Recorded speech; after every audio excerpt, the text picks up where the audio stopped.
आज समझते हैं कि फाइनेंशियली फ्री हुआ कैसे जाता है। सभी का मानना है कि वो फाइनेंशियल फ्री होना चाहते हैं, पैसिव इनकम करना चाहते हैं, बहुत अच्छा अमाउंट करना चाहते हैं। ये फाइनेंशियल फ्री होना आखिर होता क्या है? बहुत सारे लोगों को मन में आ रहा होगा, अभी मन में आ रहा होगा, मतलब इतना पैसा हो जाए किसी चीज के लिए सोचना ना पड़े। माँ बाप को बैठा के आप ड्यूटी करो तो भी आपको कोई दिक्कत ना आए, किसी भी सामान को खरीदने, परचेज करने में या घर का खर्चा चलाने में कोई प्रॉब्लम ना क्रिएट आए।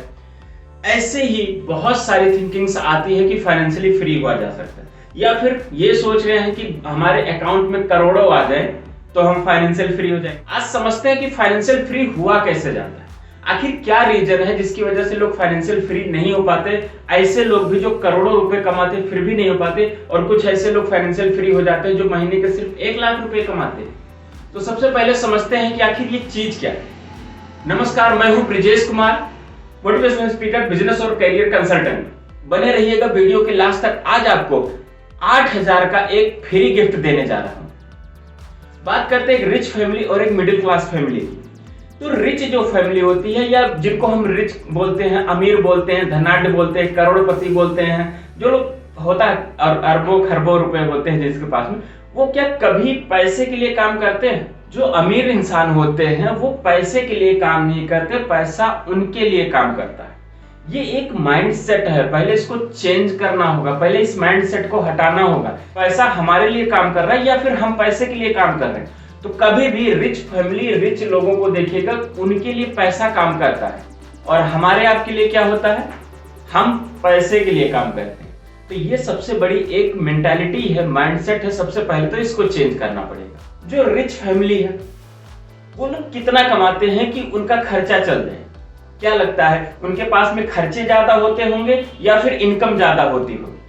और मिडिल क्लास फैमिली का क्या होता है, इनकम ज्यादा या फिर खर्चे ज्यादा?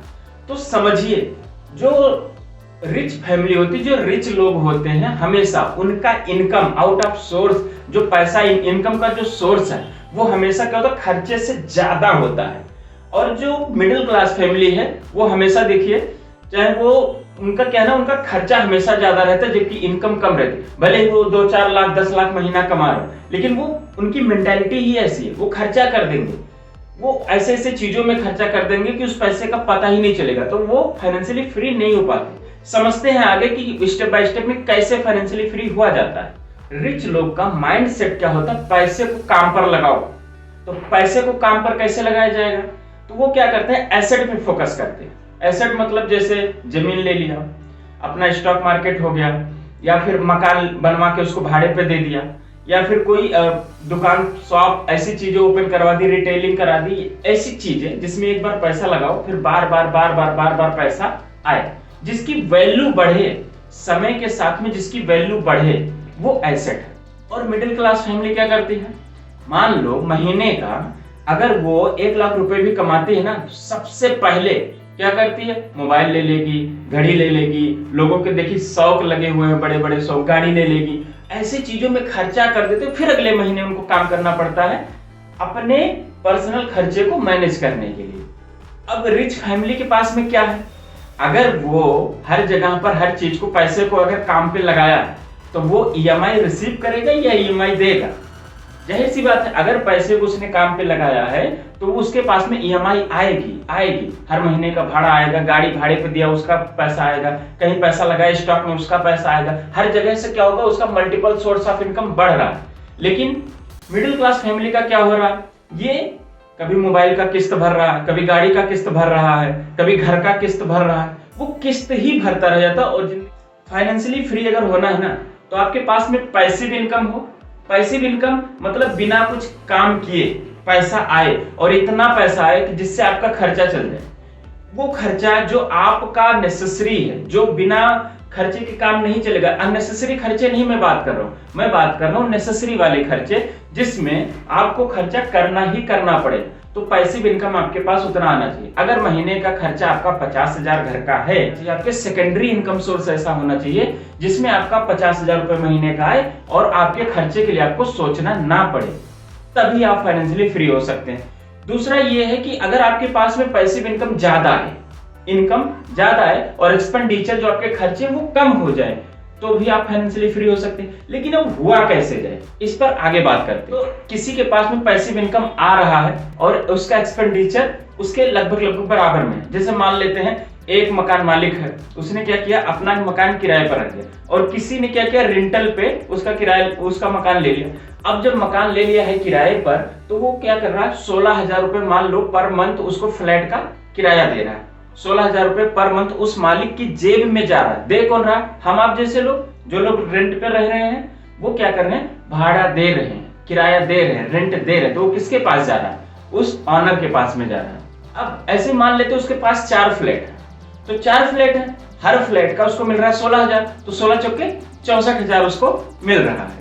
64,000 जो उसको मिल रहा है, ये उसको मिल रहा है पैसिव इनकम। अब अगर उसके घर का पूरा खर्चा ही 60,000 है, तो आप बताओ ये फाइनेंशियली फ्री हुआ कि नहीं हुआ, फाइनेंशियल फ्रीडम में आ गया। 4,000 फिर भी बच गए, 60,000 खर्चा करने के बाद भी 4,000 इसका बच गया, और इसको कहीं से परेशान नहीं होना पड़ा कि इसका आखिर खर्चा चलेगा कैसे। तो ये है फाइनेंशियली फ्रीडम। अभी आगे और अच्छे से समझते हैं, एक स्टोरी से समझते हैं। 2 कैरेक्टर प्ले करते हैं, एक मैं करता हूं, एक आप कर लीजिए, है ना। तो मैं क्या करता हूं, मैं बड़ा बिजनेस के साथ में बिजनेस कंसल्टेंट हूं, तो मैं महीने का 1 लाख कमाता हूं। अब जब महीने का मैं 1 लाख कमाता हूं, तो मैं थोड़ा समझदार नहीं हूं, मिडिल क्लास फैमिली से हूं, मेरा इतना माइंडसेट बहुत अच्छा नहीं। तो मैं क्या कर रहा हूं, मैं किसमें, सबसे पहले जब मेरा 1 लाख आएगा तो मैं क्या करूंगा, एसेट में इन्वेस्ट करूंगा या लाइबिलिटीज में इन्वेस्ट करूंगा। ना मैं एसेट में इन्वेस्ट करूंगा, ना ही मैं लाइबिलिटीज। सबसे पहले मैं पर्सनल खर्चे पर इन्वेस्ट करूंगा, इन्वेस्ट नहीं करूंगा, खर्चा करूंगा। ये मेरा एक्सपेंसेस है। मान लो मैं 1 लाख रुपए महीने कमा रहा हूँ, 70,000 रुपए मेरे महीने के खर्चे, और अब जो बच रहे 30,000, अब 30,000 बच रहे हैं, उसका क्या कर सकते हैं भाई। अब भाड़े के घर पे रह रहे हैं, तो सोच रहे हैं कि एक ऐसा करते हैं, मेरे पास कुछ पहले का पड़ा हुआ है, कुछ देकर फाइनेंस करा लेते हैं, और उसके बाद में एक मकान ले लेते हैं। अब वो क्या किया कि एक होम ले लिया, एक होम लोन करा लिया, और मकान में रहने भी लगा, और साथ में उसका इंस्टॉलमेंट भी 30,000 का करा लिया। मान लो 5 साल का करा लिया, तो 30,000 रुपए का उसका बन गया। ये लाइबिलिटीज में उसने किया। लाइबिलिटीज कैसे, क्योंकि वो क्या कर रहा है, वो उसी घर में रह रहा है, वहां से उसको कुछ आउटकम नहीं आ रहा। पहले तो भाड़े पे रह रहा था, अब वो खुद में रह रहा, अब उसको 30,000 भरने, उसको भी तो लाने हैं कहीं ना कहीं से, तो वो 30,000 भर रहा है, इधर 70,000 वो अपने एक्सपेंसेस में खर्चा कर रहा है, तो 1 लाख उसका बराबर हो गया। एसेट में वो कुछ नहीं कर रहा। अब जब मेरा 1 साल बीता, तो भाई बड़ा बिजनेस के साथ में बिजनेस कंसल्टेंट हूँ, तो मेरा इनकम बढ़ गया, यानी 1.5 लाख रुपए महीना कमाने लगा। अब 1.5 लाख रुपया महीना कमाने लगा, तो मैं 70,000 रुपया पहले महीने का मैं खर्चा कर रहा था, मेरा एक्सपेंसेस था। तो मैं क्या कर रहा हूँ इस समय, और मेरा एक्सपेंसेस को मैं थोड़ा बढ़ा देता हूँ, यानी कि 70,000 की बजाय अब 82,000 करने लगता हूँ। अब 30,000 मेरा पहले का इंस्टॉलमेंट जा रहा था होम लोन का। अब क्या किया, अरे शर्मा जी ने गाड़ी ले ली है, मैं ऐसे कैसे सवारी से आऊं जाऊं, है मुझसे रहा नहीं जाता। अब तो 1.5 लाख रुपया मैं कमाने लगा हूँ, है। उसके बाद में क्या किया, रहा नहीं गया, 4 व्हीलर निकलवा लिया, उसको भी इंस्टॉलमेंट करा दिया 5 साल के लिए, उसमें भी 30,000 भरने लगा। अब मेरे पास थोड़े बहुत और पैसे बच रहे हैं, मेरे पास थोड़े बहुत पैसे बच रहे हैं, तो मैं क्या सोच, है गाड़ी से चल रहा हूँ, ये टूटा फूटा पुराना फोन थोड़ी यूज करूंगा, मुझे आईफोन चाहिए। बगल वाले ने आईफोन ले लिया है, तो क्या करूंगा, आईफोन भी ले लिया, उसको भी इंस्टॉलमेंट करा दिया। अब गाड़ी का भी किस्त भर रहा हूँ, मोबाइल का भी किस्त भर रहा हूँ, घर का भी किस्त भर रहा हूँ, किस्त ही भर रहा हूँ, और मेरी किस्त में कट रही है। तो बताओ मैं क्या कभी फाइनेंशियली फ्री हो पाऊंगा। अब बात करते हैं आपकी, आप क्या हो, थोड़ा अच्छे बैकग्राउंड से नहीं हो, लेकिन फिर भी आपका माइंडसेट बहुत क्लियर है, आप बहुत समझदार हो, फाइनेंस के बारे में थोड़ी सी आप नॉलेज रखते हो। अब क्या है, आप भी कहीं से जॉब कर रहे हो, बिजनेस कर रहे हो, कुछ भी कर रहे हो, 1 लाख रुपए महीने आप भी कमा रहे हो, तो 1 लाख रुपए महीने में आप क्या कर रहे हो, थोड़ी सी समझदारी दिखा रहे हो कि अपना जो पर्सनल खर्चा है उस पर अभी बाद में ध्यान देंगे। सबसे पहले पैसे को क्या करते हैं, काम पे लगाते हैं। अब जब पैसे को काम पर लगाने की बात आई, तो कहां कहां खर्चा करेंगे। 1 लाख आने लगा, अब मैं क्या करता हूँ, एक फ्लैट खरीद लेता हूँ, एक फ्लैट क्या करता हूँ, लोन पे ले लेता हूँ। एक फ्लैट हो गया 3 BHK 2 BHK जो भी आया 40 लाख के करीब में, उसका भी इंस्टॉलमेंट का मैंने 5 साल के लिए करा दिया, और उसमें मैं 60,000 पर मंथ इंस्टॉलमेंट भरने लगा। दूसरा क्या किया, मेरे पास 15,000 और मैं बचाया, और 15,000 मैंने क्या किया, शेयर मार्केट में हर महीना मैं डालने लगा। बाकी जो मेरा पैसा बचा, यानी कि 25,000 जो बचा, उसको क्या किया, मैंने अपने पर्सनल एक्सपेंसेस में लगा दिया। मैंने नहीं, आपने लगा दिए, क्योंकि आप थोड़े कंजूस टाइप के हो, थोड़ा बुरा मत मानिएगा। आप क्या हो, थोड़ा समझदार लेकिन कंजूस टाइप के हो। पर्सनल खर्चे को कम कर दिया, शेयर मार्केट में 15,000 अलग से लगा दिया, 60,000 उधर आप भर रहे हैं। 60,000 का आपने इंस्टॉलमेंट करा लिया, अपना फ्लैट का दाम दे रहे हैं। अब आपका भी मेरी तरह क्या हो, 1 साल बीता, अब आपकी भी तो इनकम बढ़ेगी। आपका भी इनकम मान ली 1.5 लाख हो गया है। अभी वो समझदारी जो आपने दिखाई थी कि जो फ्लैट आपने लेकर उसको किराए पर चढ़ा दिया था, अभी क्या हुआ, उसका 20,000 आपको क्या आने लगा, रेंट आने लगा। 20,000 आपको रेंट आने लगा, और 25,000 अभी भी आप खर्चा कर रहे हैं, अपने घर के पूरे खर्चे को मैनेज कर रहे हैं, इंस्टॉलमेंट दे रहे हैं, अपने घर के पढ़ाई में खर्चा कर रहे हैं, अपने फल फूल सब्जी पूरा घर को चलाने में आप सिर्फ अभी भी 25,000 कर रहे हैं, बढ़ा नहीं रहे। क्यों? आपको फाइनेंशियली फ्री होना ना, शायद इसीलिए, हो सकता है कुछ भाई दिमाग में चल रहा हो। फिर क्या कर रहे हैं कि जब आपका इनकम बढ़ गया तो आप जो आपने फ्लैट ले रखा था उसका इंस्टॉलमेंट भर रहे थे, स्टॉक मार्केट जो आप कर रहे थे 15,000, अब सोचते हैं एक काम करते हैं, थोड़ा स्टॉक मार्केट में बढ़ाते हैं। तो क्या किया आपने, 35,000 कर दिया। स्टॉक मार्केट में 35,000 आप हर महीना भरने लगे। उसके बाद में आपने क्या किया, एक छोटा सा और रिटेल कमर्शियल, भाई समझदार लोग हैं आप, तो क्या किया, कमर्शियल घर खरीदा। कमर्शियल जिसको भाड़े पे आप दे सकते हो, ठीक है। तो उसमें ज्यादा फायदा, किसी ने बताया भाई, किसी फाइनेंस से आपने सूझबूझ ली तो आपको समझ में आया कि कमर्शियल खरीदना चाहिए। उसका 30,000 क्या किया आपने, इंस्टॉलमेंट करा लिया 5 साल के लिए। ये आपका सेकंड स्टोर हो गया। अगले महीने क्या होगा, अभी तो आपका फ्लैट वाले से रेंट आ रहा था ना 20,000, अभी जो आपने दुकान किराए पर दिया है, एक रिटेल शॉप, जो कमर्शियल आपने घर खरीदा था, जो कमर्शियल आपने खरीदा था उसको भी दिया, उसका क्या होगा, उसका भी आपको 25,000 रेंट आने लगा है, 25,000 वो भी रेंट आने लगा। अब आपने क्या सोचा कि ये 25,000 आ रहा है, इस 25,000 का क्या करें, तो उस 25,000 को क्या किया आपने, क्या किया, 25,000 को गोल्ड में इन्वेस्ट कर दिया। अब देखिए आप स्तर दर स्तर क्या कर रहे हैं, बढ़ाते चले जा रहे हैं अपने फाइनेंशियल स्टेटस को। अब जब आपने इनकम के सोर्स को बढ़ा लिया है, आपका एक एक्टिव इनकम हो गया, एक पैसिव इनकम हो गया, एक पोर्टफोलियो इनकम हो गया।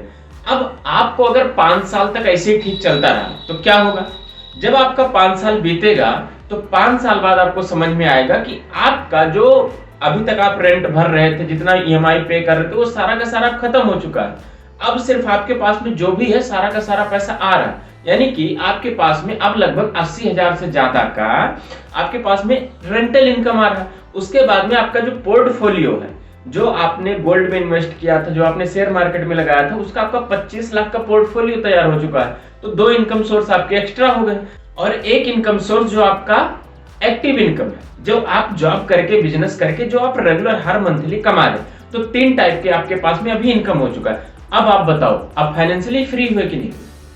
अब बात करते हैं कि अब आपके पास में पैसा होना भी तो चाहिए। पैसा कहां से आ रहा है? एक ही से पैसा आ रहा है, वो है आपका एक्टिव इनकम। एक्टिव इनकम क्या है? जो आप या तो जॉब कर रहे हो, सैलराइज्ड है, जैसे क्या कर रहे हैं आप, लॉयर हैं, जॉब कर रहे हैं, प्राइवेट जॉब कर रहे हैं, गवर्नमेंट जॉब कर रहे हैं, इन्फ्लुएंसर है, फ्रेंचाइजी चला रहे हैं, या फिर कमीशन बेस पे आप काम कर रहे हैं। तो ऐसी सारी जगह पर आपका जो है एक्टिव इनकम है। अब आपका पैसिव इनकम का सोर्स और आपका पोर्टफोलियो का इनकम का सोर्स, इसको आपको बनाना है।